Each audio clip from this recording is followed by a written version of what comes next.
Bismillahirrahmanirrahim. Assalamualaikum warahmatullahi wabarakatuh. Waalaikumsalam warahmatullahi wabarakatuh. Yang sama-sama kita hormati Ibu Kepala Sekolah SD Negeri 40 Payakumbuh, yang sama-sama kita hormati Bapak Ibu Majelis Guru SD Negeri 40 Payakumbuh. Pada hari ini kita akan melaksanakan kegiatan diseminasi mengenai budaya positif dari calon guru penggerak angkatan 9, yaitu Ibu Devrinalti SPD. Di sini Ibu Devrinalti nanti akan menjabarkan mengenai budaya positif. Untuk mempersingkat waktu, marilah kita persilakan kepada Ibu Devrinalti untuk menyampaikan materi diseminasi hari ini. Kepada Ibu Devrinalti dipersilakan.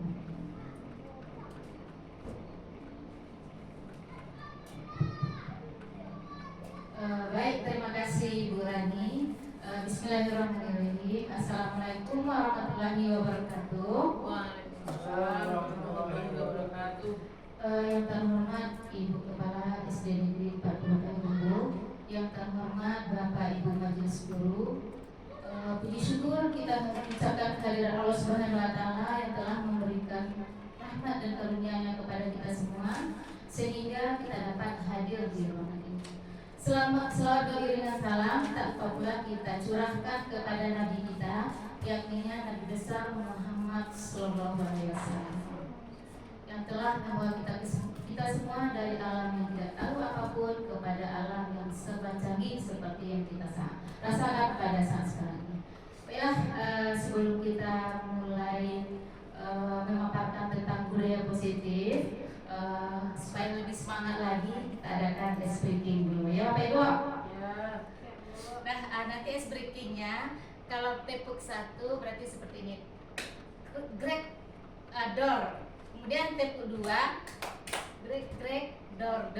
Kemudian tepuk 3, tepuknya 3, grek-greknya 3, kemudian door-doornya 3. Bisa dipahami Bapak Ibu? Nah, sekarang kita cobakan tepuk 1, grek door. Tepuk 2, grek door. Tepuk 3, grek door. Oke, baik, terima kasih Bapak Ibu.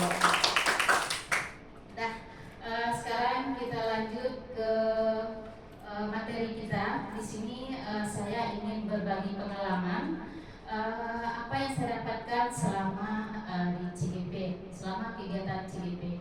Di sini yang saya bagi adalah mengenai budaya positif. Apa saja yang budaya positif? Di sini nanti yang pertama itu saya berbagi mengenai perubahan paradigma belajar, bagaimana belajar kita dari yang lama ke arah yang baru.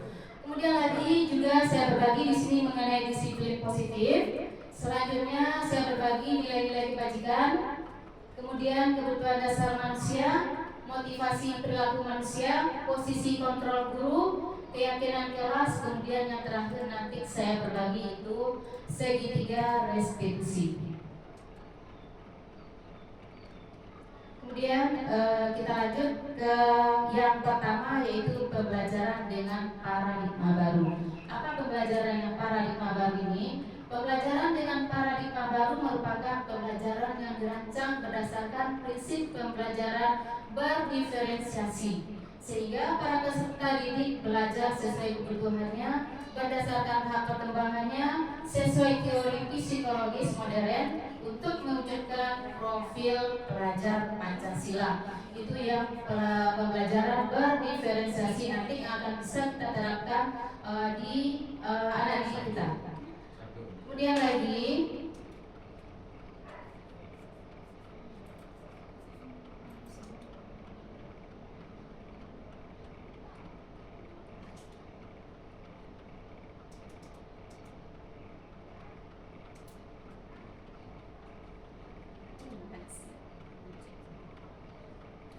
kita lanjut ke miskonsepsi tentang teori kontrol.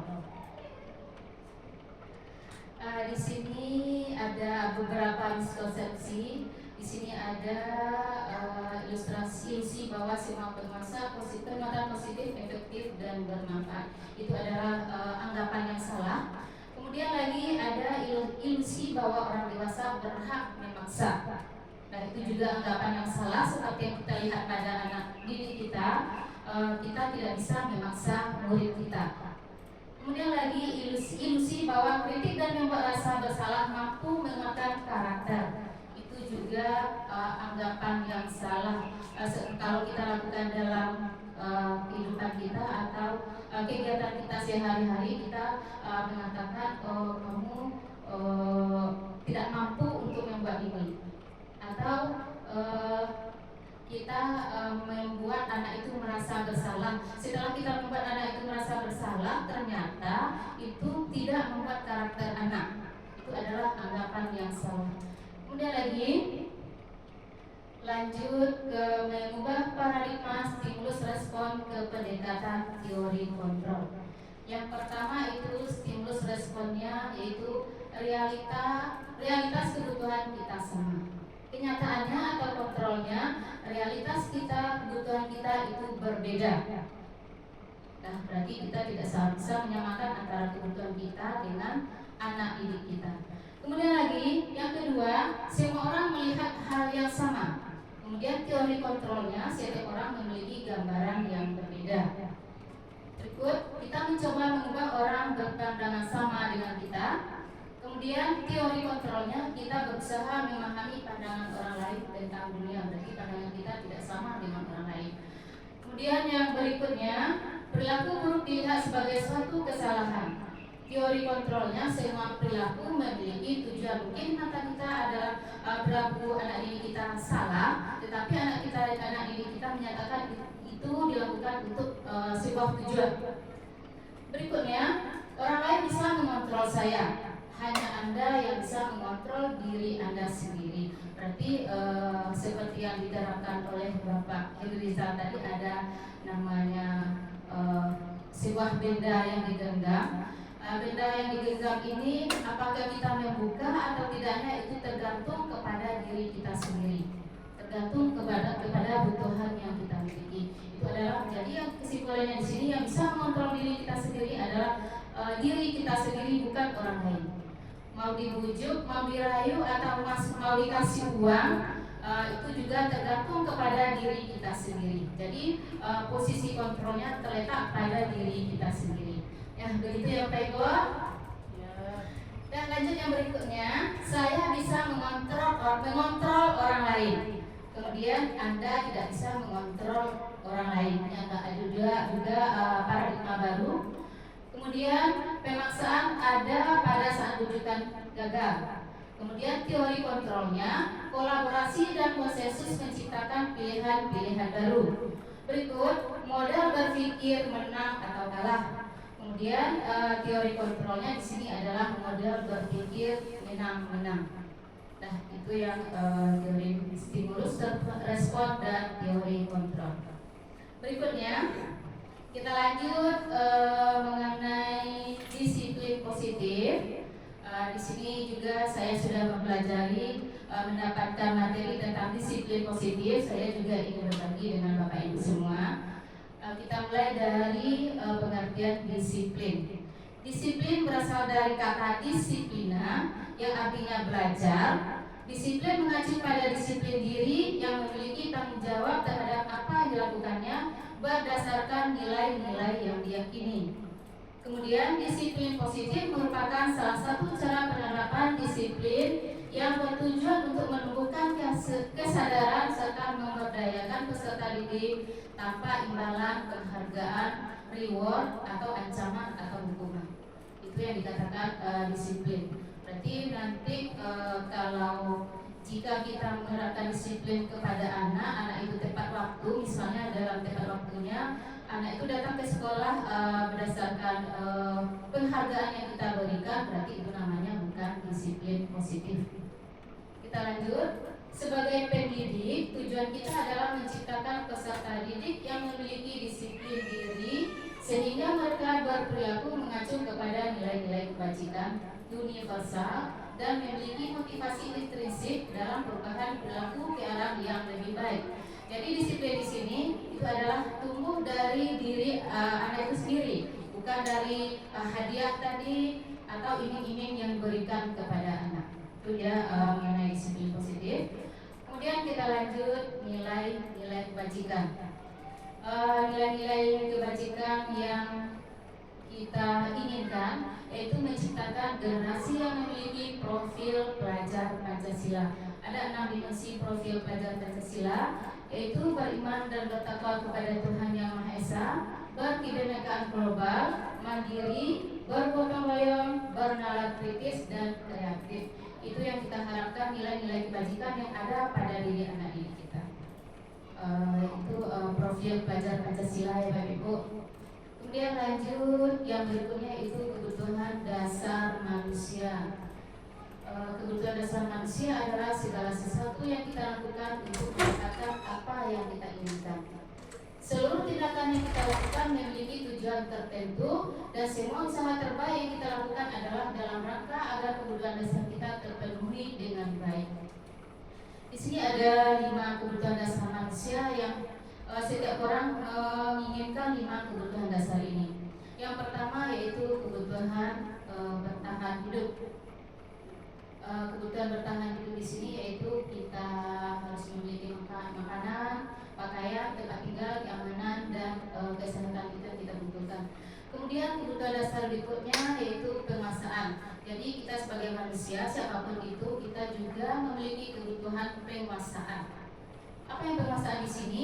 Ada harga diri, keinginan untuk dianggap, kemudian untuk memimpin. Jadi semua kita Bapak Ibu juga ada keinginan atau kebutuhan untuk menjadi pemimpin, paling tidak untuk memimpin diri kita sendiri ya Bapak Ibu.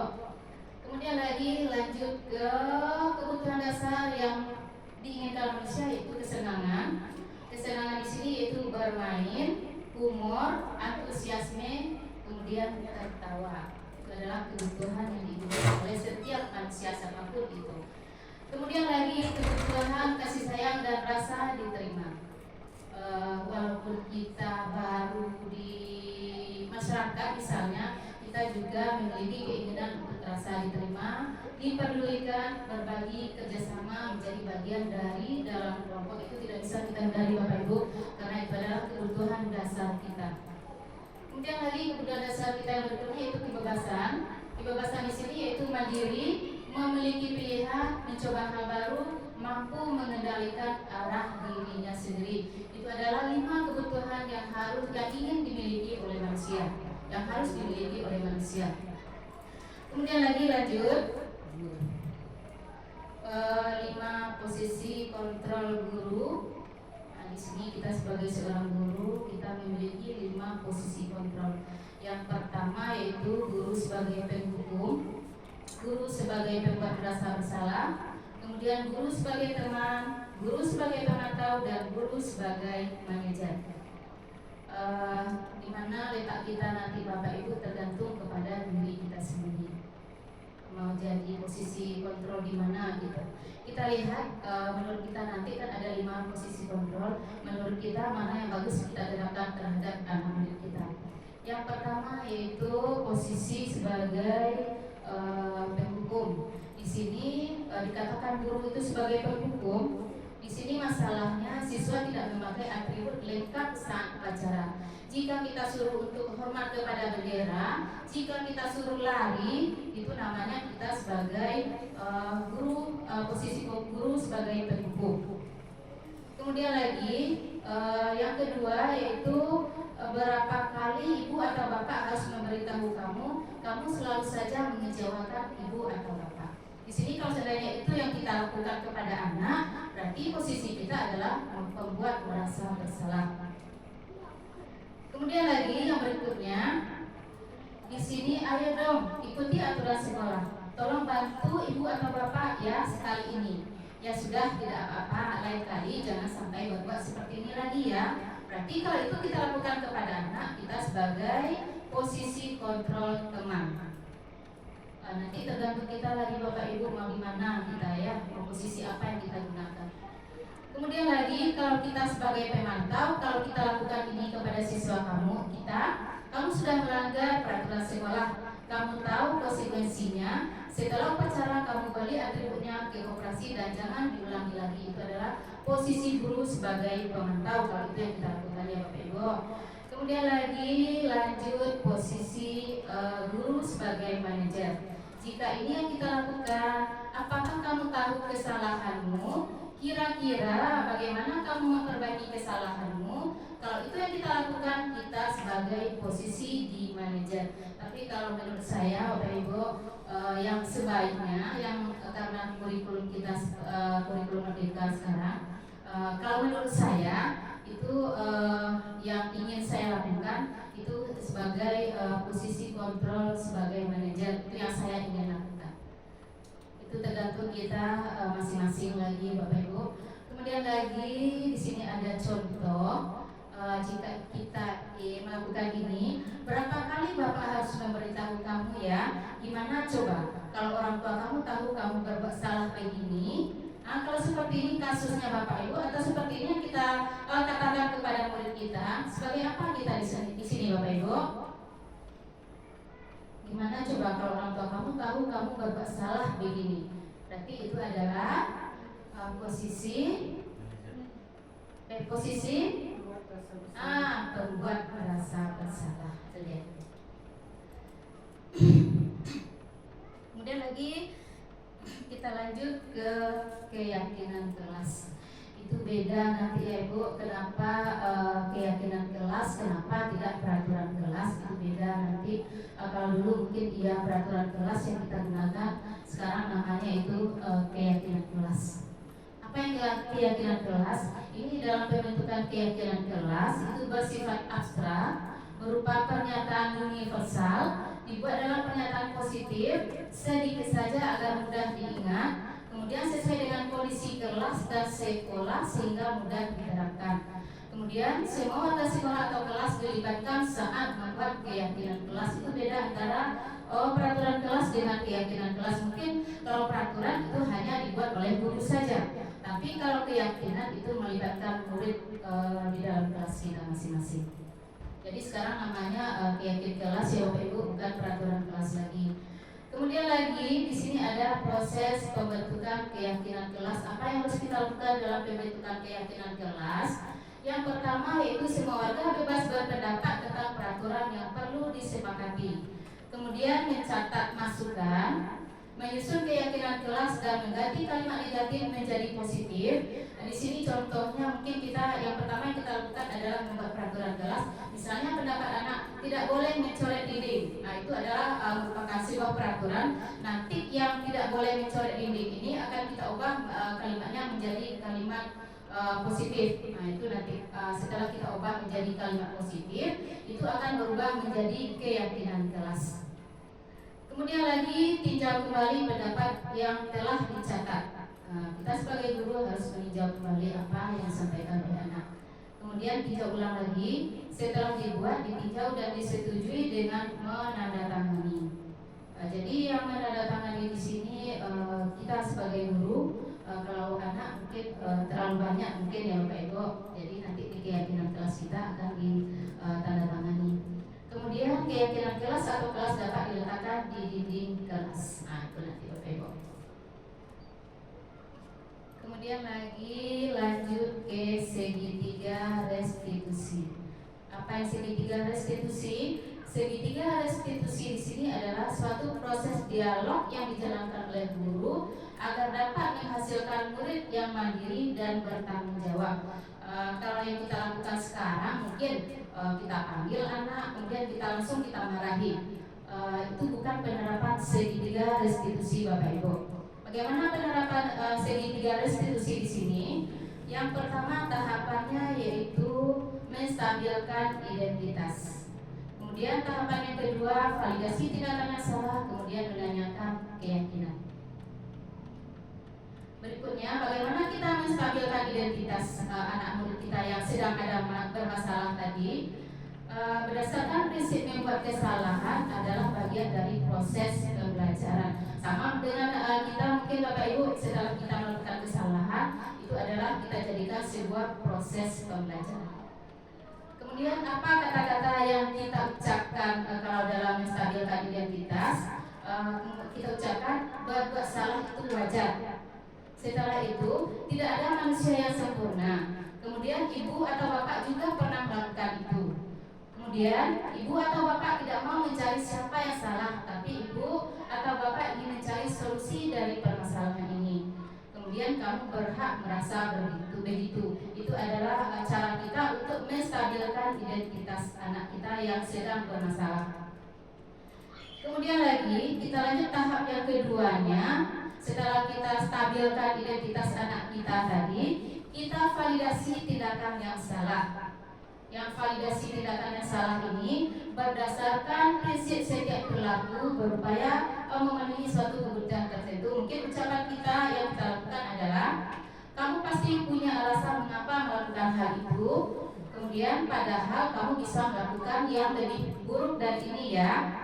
Kamu patut bangga karena telah melindungi sesuatu yang penting buatmu.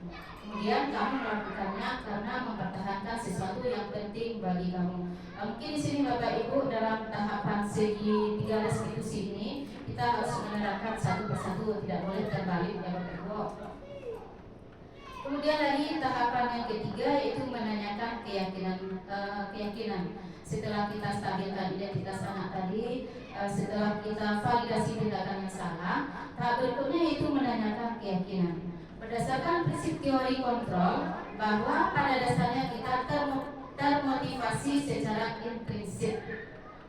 Kemudian kata-kata yang bisa kita ucapkan di sini, apa keyakinan kelas kita? Berarti kita menanyakan keyakinan kelas yang telah kita buat. Kemudian nilai-nilai apa yang telah disepakati bersama? Seperti apa gambaran sebuah kelas yang ideal menurut kamu? Kamu ingin menjadi orang seperti apa? Itu menanyakan keyakinan. Setelah ini mungkin anak akan setelah kita lakukan segi 3 restitusi ini, mungkin anak sedikit bisa berubah mungkin ya Bu. Nanti kita cobakan. Kemarin kami sudah mencobakan juga. Di sini ada contohnya. Saya sudah mencobakan kemarin. Di sini videonya tidak saya putarkan. Nanti mungkin di sini saya upload di YouTube.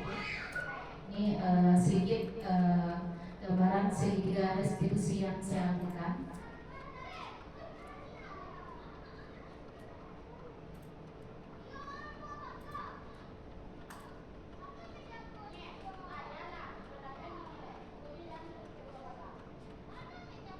Di sini kasusnya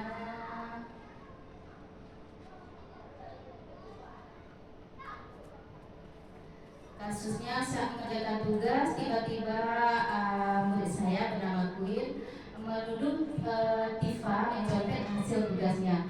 Guru memanggil Tifa untuk mencari solusi dengan penerapan segi 3 restitusi dan meminta umpan balik dari Tifa setelah melakukan segi 3 restitusi. Setelah kita lakukan segi 3 restitusi tadi Bapak Ibu, kita minta umpan balik dari siswa yang bermasalah tadi, bagaimana perasaannya. Di sini ada nanti Bapak Ibu, cuma di sini kita putarkan sampai di sini saja. Kemudian lagi kita lanjut ke penutup atau kesimpulan dari pemaparan saya hari ini, yaitu dalam penerapan program disiplin positif, hendaknya guru memiliki standar kepribadian profesional dan sosial yang baik, di mana guru mampu merefleksi dirinya dalam posisi kontrol saat ini. Bagaimana perjalanan dirinya sebagai among,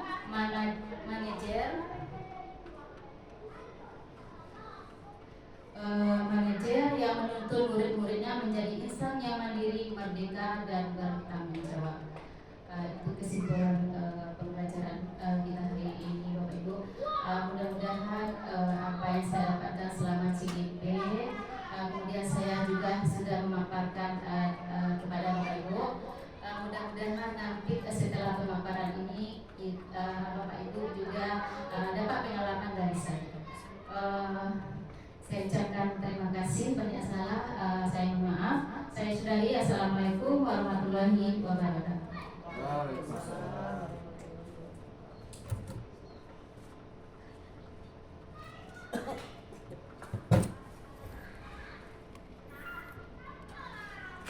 Terima kasih kepada Ibu Ibu Rina yang sudah menyampaikan hasil diseminasi mengenai budaya positif.